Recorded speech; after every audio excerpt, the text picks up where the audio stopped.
প্রেগন্যান্সির ১৯তম সপ্তাহ। আপনি এখন দ্বিতীয় ট্রাইমেস্টারে আছেন এবং ধীরে ধীরে আপনার গর্ভাবস্থার অর্ধেক সময় পেরিয়ে যাচ্ছে। আপনার শরীর যেমন বদলাচ্ছে, তেমনি শিশুর শরীরেও হচ্ছে আশ্চর্য কিছু পরিবর্তন। শিশুর বৃদ্ধি।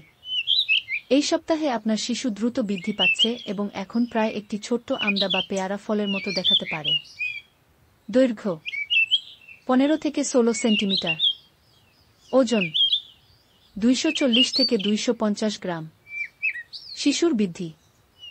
শিশুর ইন্দ্রিয় শক্তি সেন্স অর্গ্যানস আরও উন্নত হচ্ছে, বিশেষ করে শ্রবণ শক্তি।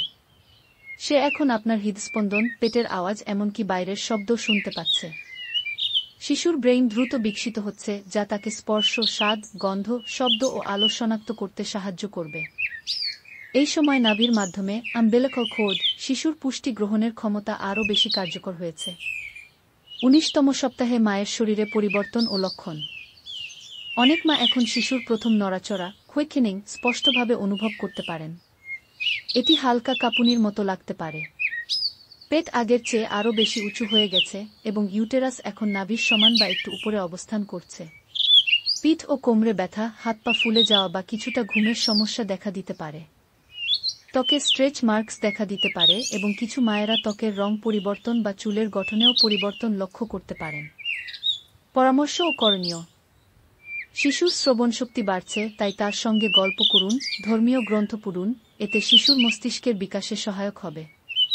পর্যাপ্ত পানি পান করুন এবং লবণ কম খাওয়ার চেষ্টা করুন যাতে শরীর ফুলে না যায়। হালকা ব্যায়াম ও হাঁটাহাঁটি করুন, যা পিঠের ব্যথা ও শরীরের রক্ত সঞ্চালন ভালো রাখবে। আয়রন ও ক্যালসিয়াম সমৃদ্ধ খাবার খেতে থাকুন। প্রয়োজনে ডাক্তার পরামর্শমতো সাপ্লিমেন্ট নিন। এই সপ্তাহে শিশুর স্পর্শ, শব্দ ও আলো অনুভব করার ক্ষমতা গড়ে উঠছে। তাই আপনার আচরণ, শব্দ এবং আবেগ সবকিছুই শিশুর উপর প্রভাব ফেলছে।